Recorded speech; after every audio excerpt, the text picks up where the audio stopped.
How to get on the property ladder as a millennial. We often hear it said that people today can't buy a home because they spend their money on avocado on toast.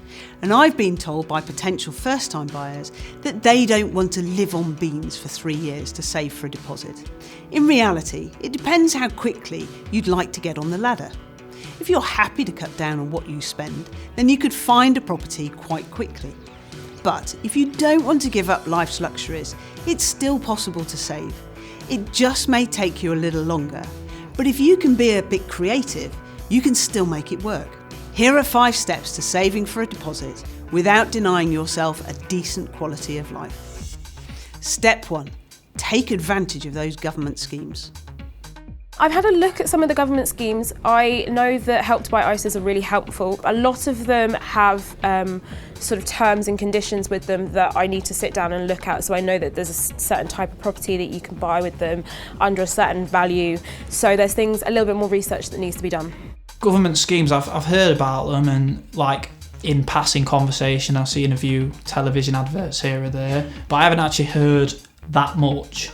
I feel like I would have to go and speak to someone in more detail to figure out what they're about and how I can benefit from that. It would be good to have that information available when you go and look on a bank's website, or when you're looking in property websites, that there's links to them so you can say, oh, okay, this is what I could be doing. There is still a lot of, you have to know what to look for to find it. There are now a number of government-funded schemes to help you onto the ladder. The Lifetime ISA is a popular one.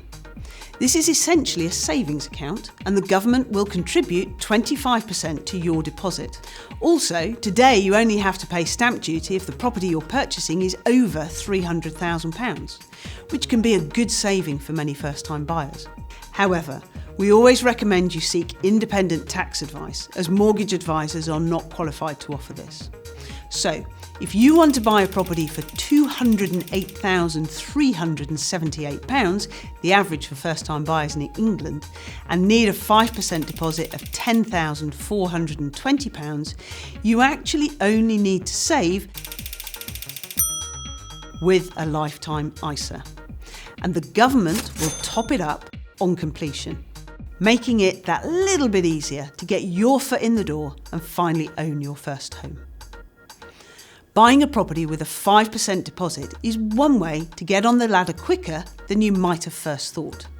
However, we recommend you speak to a mortgage advisor first.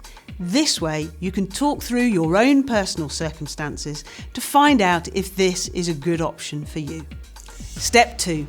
I earn under £25,000. How can I possibly save £5,000 for a deposit?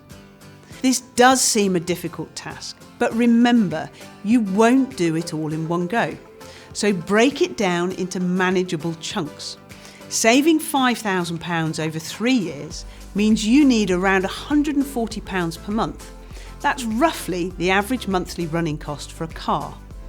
A holiday can easily cost £1,000, so over 3 years, that would be £3,000 saved. It doesn't mean you can't go away. You could go on paid-for working holidays or stay with friends and family who live abroad. You could even hold out for a last-minute cheap deal, so your holiday only costs half what you would normally pay. And there are other ways you can save by reducing your costs that you may not have thought about. Step 3. Are you finding the right deals or paying a premium you don't need?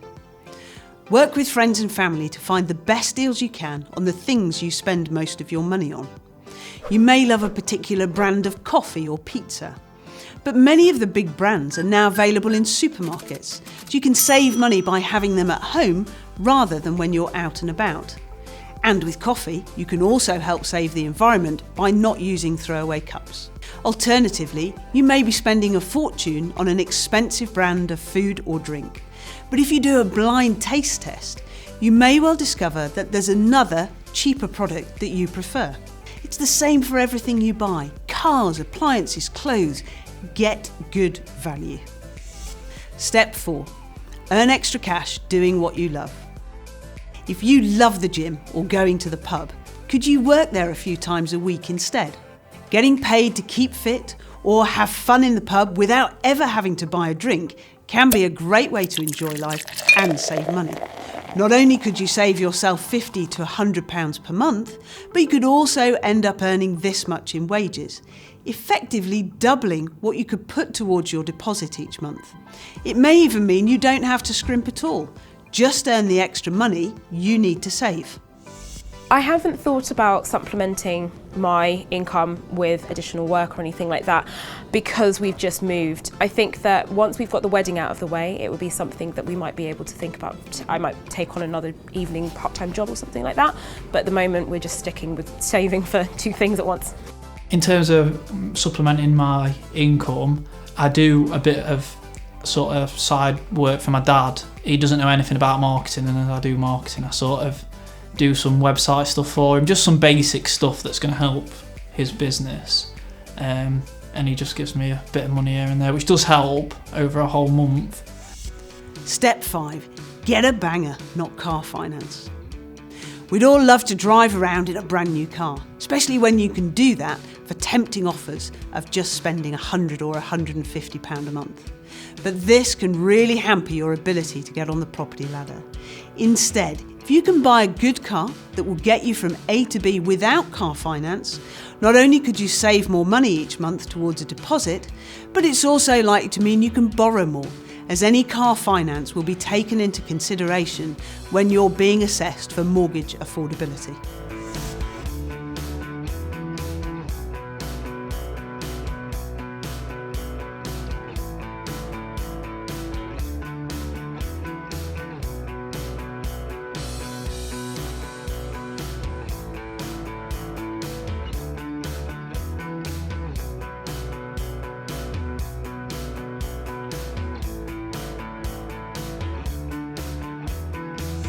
So now I've been told that there are lots of houses in my area that are under my figure of 120,000, and also that instead of paying 6,000 each between me and my partner, we could actually, with the help of the government and the several schemes that are available, could pay 6,000 in total. It makes it feel a lot more achievable, like I could actually now save for a house in a reasonable time period. Before I got told that, it felt like I was never going to get there. Whereas it's essentially been halved. There was no need to be worried. It's a lot easier than what I thought, and if I'd have just got that advice, I would have known that from the beginning.